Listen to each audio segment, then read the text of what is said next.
Well, hello and welcome back to my workbench. It is time once again to try to fix something, and today on the workbench we have another dead PS5. And I believe this is a no power. Supposed to be a no power. We'll find out if that's true or not. I think I've got the cord plugged in. Let's see if that power supply is coming to life, shall we? No. Is it that simple? Focus. Yeah, I did not see that power supply start up. So is it that simple? Just a dead power supply? Maybe. Let me get some covers off. Well, the side plate is off, and yes, it has been opened before. And this looks like it's been lifted. Let's see if we can get under there. Fan connector doesn't look ripped. But it always makes me wonder, when you see it's been opened, why wouldn't they have tried a different supply? You know? So it always seems a little bit suspicious to me. Let's see if I can get down to that supply. Alright, well, I am down to the power supply. And I'm not sure if this is a good omen or not, but as you can see, the supply looks like it has signs of roach contamination. But the main board does not. Perfectly clean. No signs of anything. Which is a little bit suspicious. How did the power supply end up with roach damage and the main board didn't get any? Unless they're not from the same chassis. Okay. We'll have a spare working supply here. We're going to pop that in there and let's just see. Let's just see if this board is dead, which is what I'm afraid this is going to be. Alright, well, I think I'm set up here. I got my spare supply in there. And let's just see. It should start up. I know that's a good supply. Focus. Yep, that supply starts up normally. So, does this PS5 mainboard start up normally? I doubt it.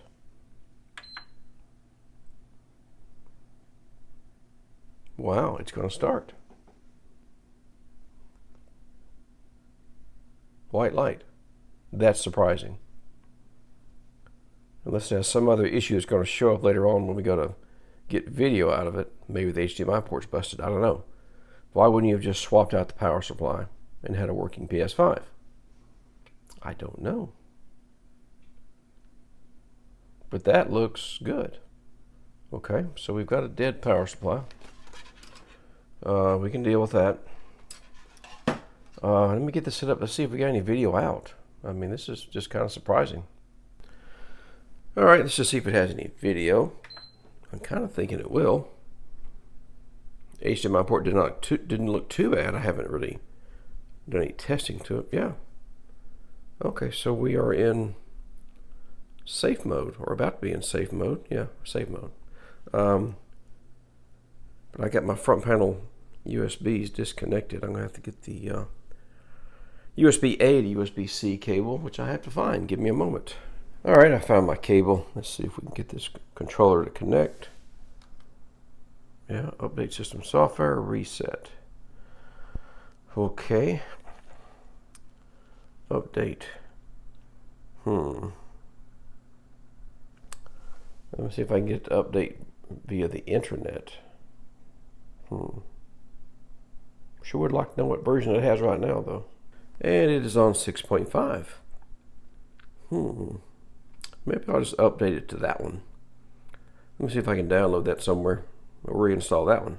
Well, it looks like I've got it updating off the USB drive to 6.5. If it follows through. I had to hook up the Blu-ray drive. I had forgotten to do that because it won't update if you don't do that. Now, I tried a reinstallation and it said no, not going to do that. But it looks like it's going to do an update. Interesting.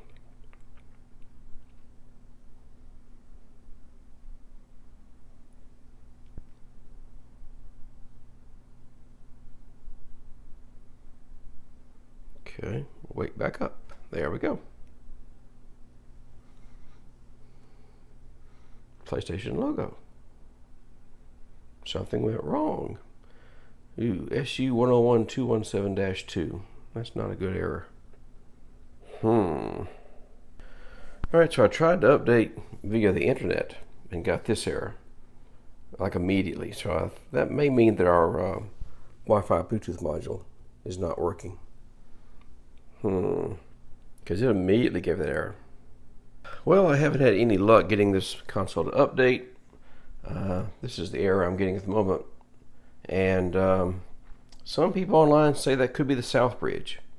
I tried accessing, update it through the internet using Wi-Fi, and it just gives you an error immediately.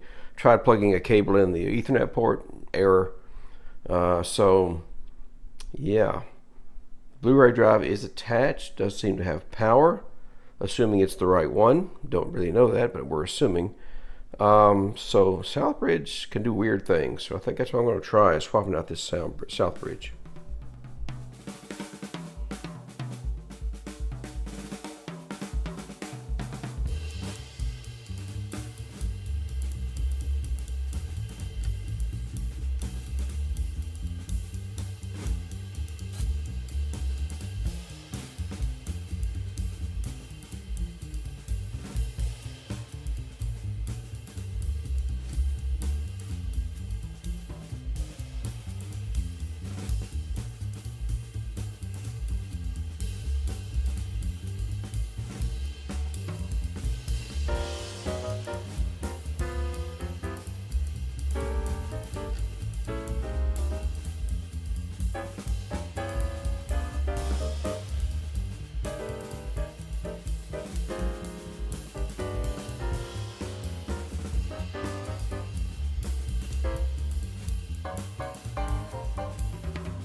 Alright, and after swapping out the Southbridge, I am installing, I'm updating off a flash drive. What will it do? I think this is further than it made it before. Very strange though, I've never seen this.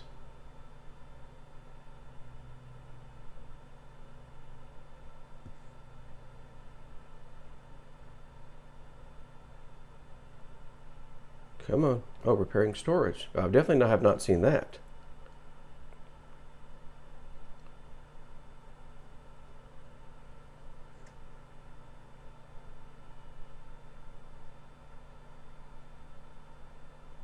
And we're starting up. So, surprise, surprise, maybe it was a bad Southbridge. That's amazing.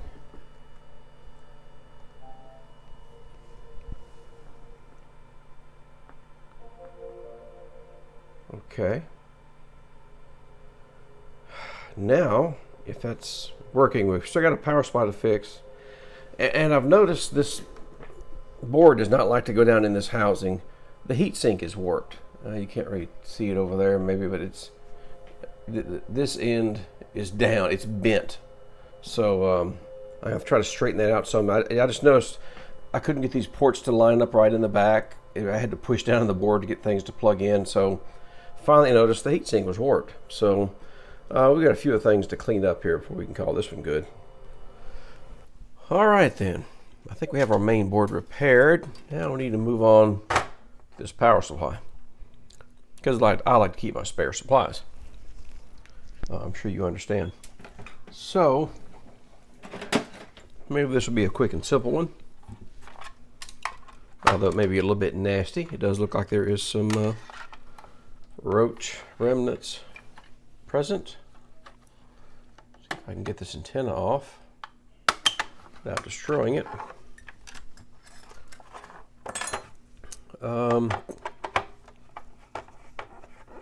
Take these two screws out, and then I will remind you, please do not open your power supplies, as there are dangerous voltages inside. Quite dangerous. Where are my tools to pry open power supplies? there's one. There's two. That's enough. If I can't do it with two, I can't do it at all. Let's see. Where do I want to start? Maybe right in here.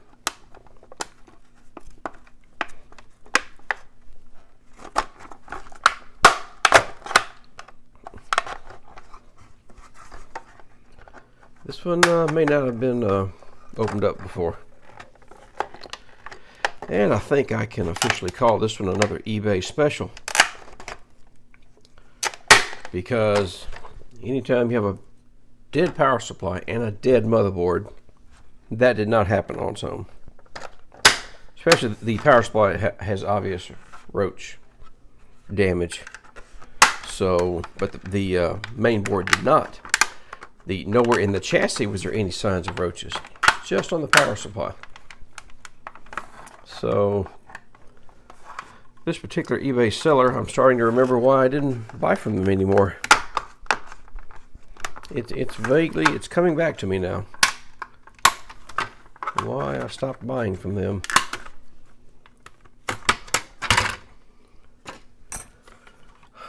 Okay, I don't see an exploded roach.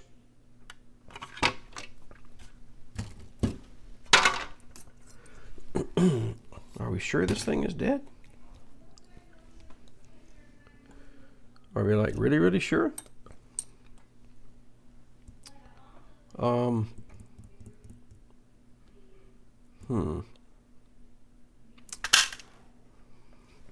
Well,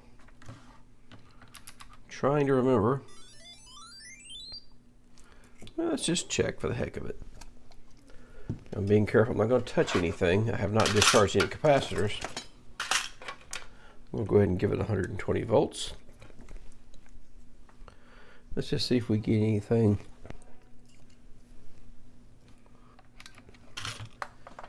If we get any DC output. Nothing.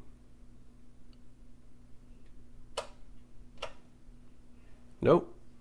She's not attempting to start. Anything across this capacitor here? Yeah, the capacitor is charged at 162 volts, so that means the fuse is good. It's being rectified. It's being filtered. It's just not being boosted to 395. So let's discharge.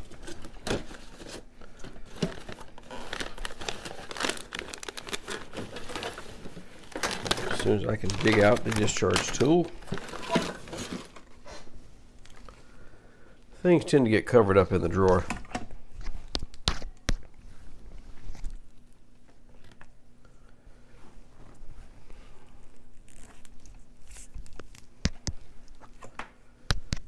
Finally. All right, let's discharge these before I start doing any probing around.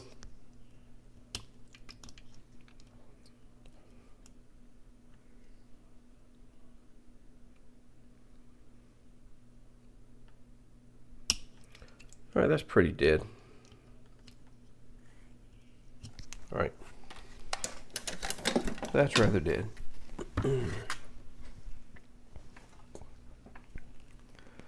So I'll unplug this, although the AC voltage is turned off right now. Do we have a shorted, or an open resistor down in that? That's a fusible resistor that's down in there. It says R9 on the board. Is that open? It is not open. So that pretty much tells me we don't have a shorted transistor here. Because if one of those was shorted, it would have popped in immediately. That looks good. So back to our old friend DAP053. Pin 1 is... Where is pin 1? I think it's up in the upper right corner. Diode mode. Red probe on ground. Start on pin 1. What am I? I'm in Oops, didn't mean to do that. Diode mode. I hit the button when I didn't mean to. That happens. Ooh, a dead short on pin 1. Dead short on pin 1. Okay. 2. That looks low. 3. 4. That is ground. 5. 6. 7 is not connected. 8. That looks normal. 9 looks normal to me. 10. Normal. 11. 12. Nothing. 13. 14. 15. 16. So pin 1 is the suspicious part here. Should definitely not be shorted. I'm trying to remember. Is that the feedback voltage for the power factor corrector?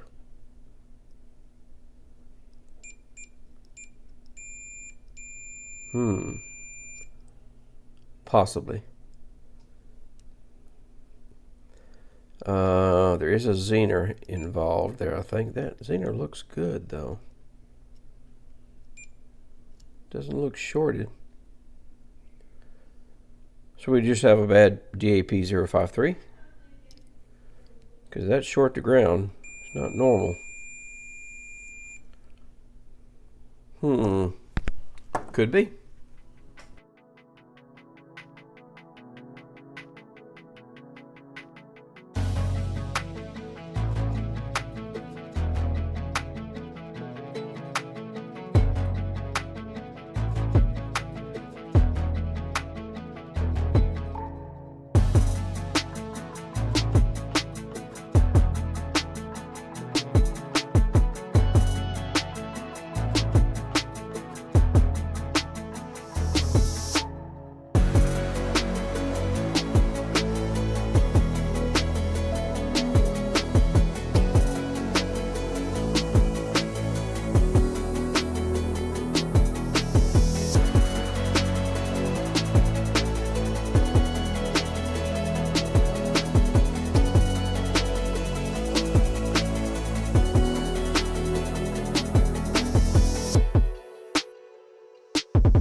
Alright then, our DAP-053 has been replaced. It had a short on pin 1, or rather dead short on pin 1, short to ground. So replaced that and the short is now gone. The readings look normal.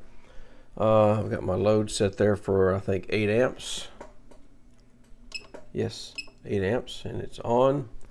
Let's just see if we can give it some voltage and see what happens, shall we? Nothing. Absolutely nothing.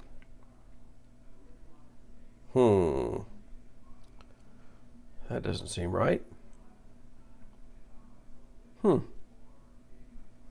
Absolutely nothing. Look at that current draw. No, she's not starting. We have another problem. Okay, let's find it. Alright, so we have another problem somewhere. Let's see if we can find this problem. I'm rather sure that chip was bad because the short went away when I took that out. But that's not all of it apparently. We are getting 160 volts across our main filter caps. So fuse isn't open. See if we can discharge this.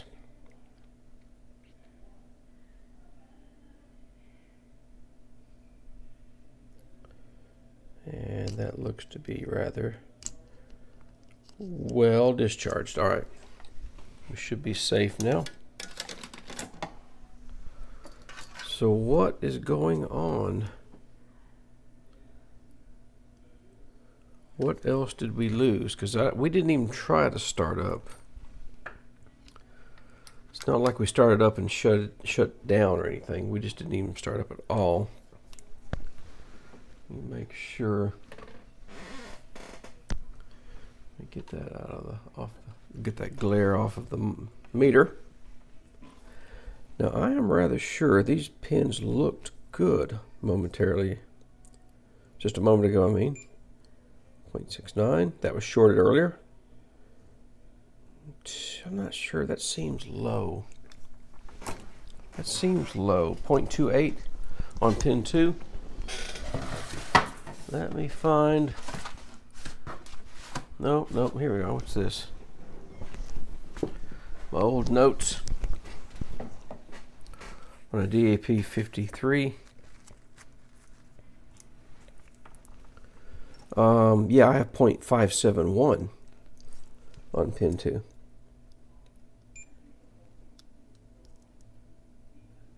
.280 is what I'm getting. So pin 2 we need to look at. 3, that looks good. 4 is ground. 5 looks good. 6, 7 is no connection. 8, 1.47 looks good. 9, it looked low, but I think that's because I've turned on a MOSFET. So let me do this. Reverse my leads. Try it again. There you go. Had something latched up there. Your meter can do that sometimes. You can. A lot of these MOSFET circuits are so high impedance. It just takes a slight charge to turn on something and get it latched on. So reversing your leads usually will turn it off the other direction. That looks good on pin 9. 10 looks good. 11, a little lower than usual. 12 is no connection. 13 looks good. 14, 15, 16. All right, pin 2. Pin 2, that's pin 3. Pin 2, 0.280. That is not normal. Trying to look at some notes. Pin 2, if you look at the data sheet, I want to say that is the feedback.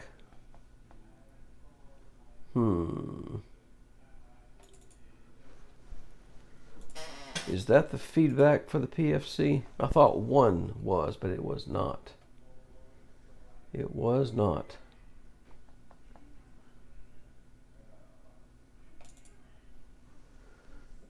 Sense boost. Pin 2, sense boost. That would be the PFC feedback. I know there is a Zener involved in that. Has our Zener purchased the ranch? Switch to the microscope. If I can wake up said microscope.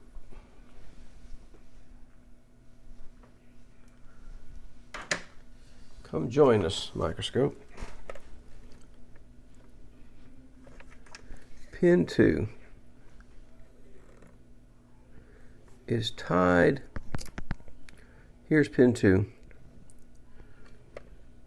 Get it kind of straightened up a little. It's tied to this Zener. This is ground on this end. So this limits how much feedback you can get. And of course the voltage is coming from way around over here. It's a 7503. Have I crossed my paths? This should lead back to some rather large value resistors.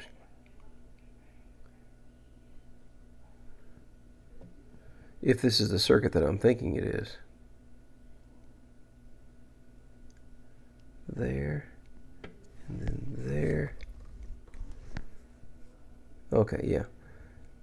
750, 750 k ohms. If I can get it to focus. 750 k ohms. It'd be easier if I just moved the board and not the microscope, wouldn't it? You can see it cutting across over to here, 7.5 megohm, 7.5 megohm, and that's tied right to the positive side of those boost capacitors. So, we've seen this circuit before. About the only thing it could be is this Zener. Let's see if I can lift one end of it there. Because all you have is some, basically a resistor divider chain and a Zener diode that is, what is that Zener diode? ZD or ZD if you prefer. What is that? I want to say it's like 8 volts, 9 volts. But it escapes me at the moment. 8.2. So it's an 8.2 volt Zener. And remember, this is basically on the rectified DC voltage, the rectified AC voltage off the line. So it's kind of close to the AC line where spikes can come in and hit it. And it will not live long. Let's just see if we can lift one into this Zener.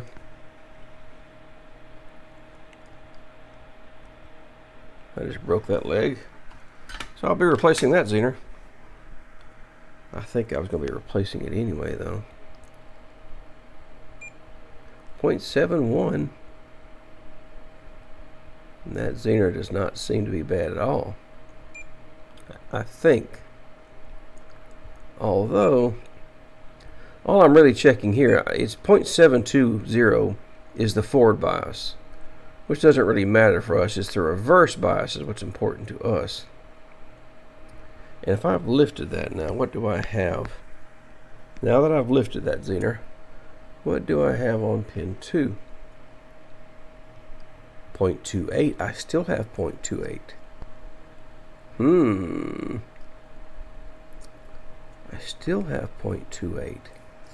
What else is on that line? I know there's a 10K there.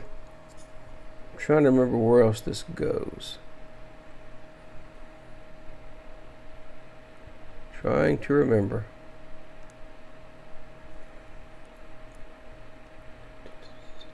Through here, down through here.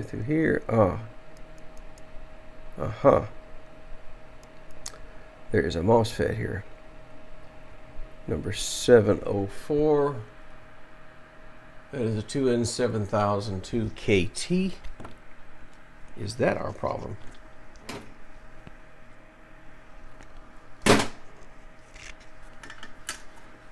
Let's see if we can lift it and see if that 0.28 reading goes. I need to just lift this thing entirely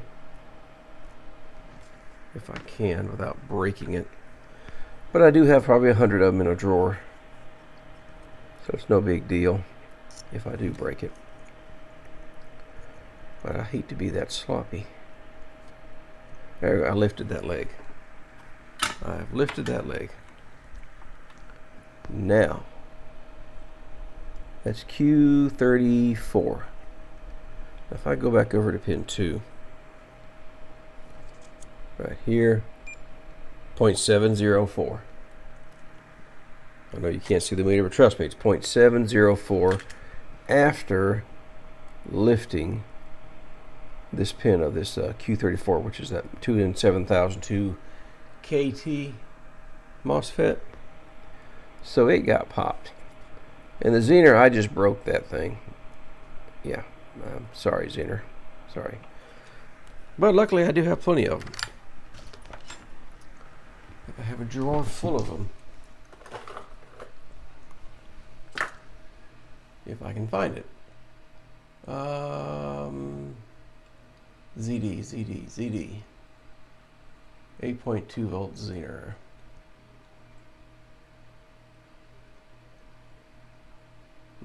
Right in front of me. Right in front of me.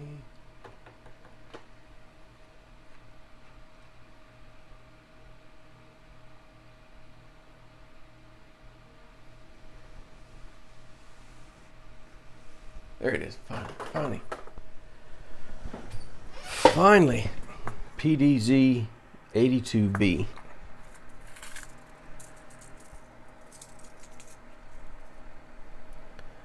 Yeah, I think it was okay, but I did break it. So we will replace that.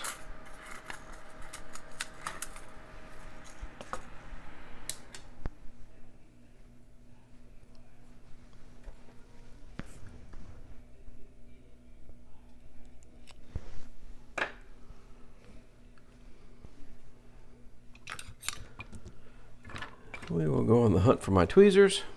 There they are.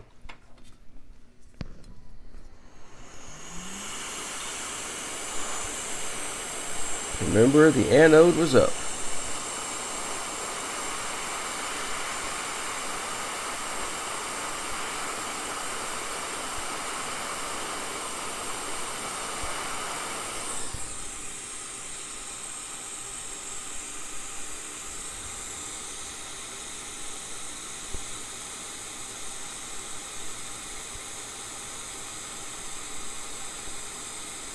If I can catch it.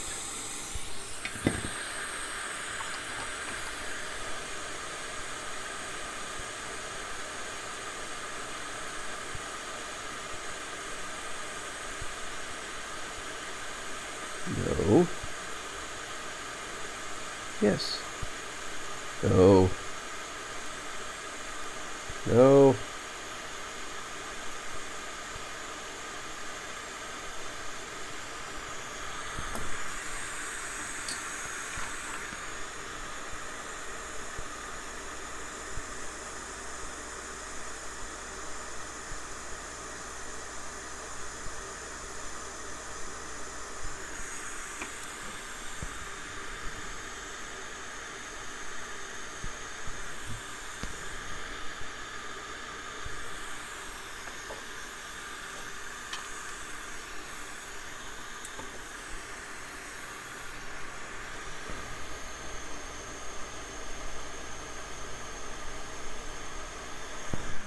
Beautiful. Maybe clean that up a little.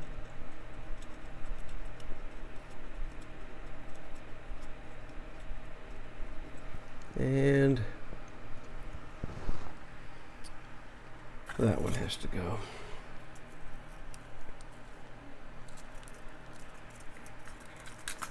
And if we're lucky, that's all. If we're not lucky, it got one of these other little tiny MOSFETs that are part of a shutdown circuit.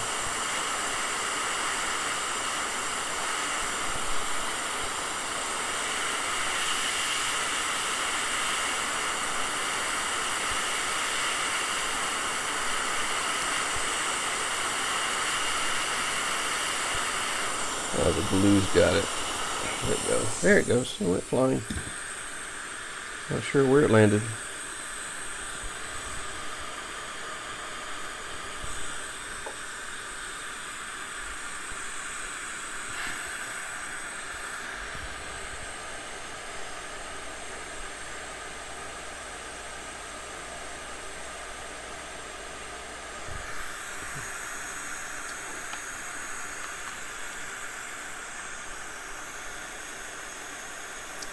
Found it.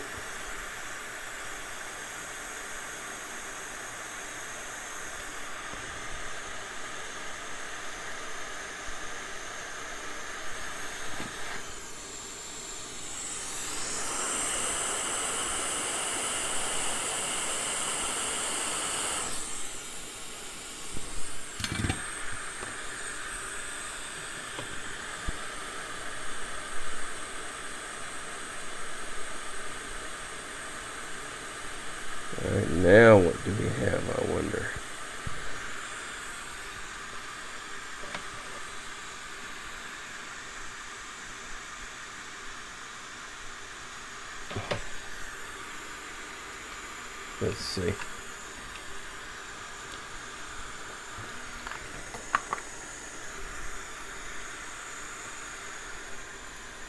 There are dead parts out of the way.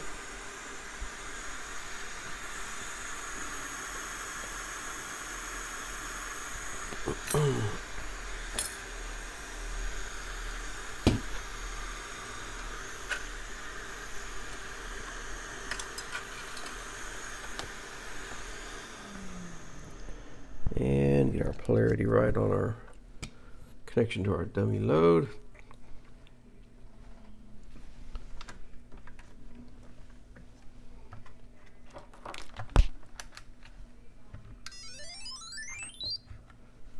Get some AC in.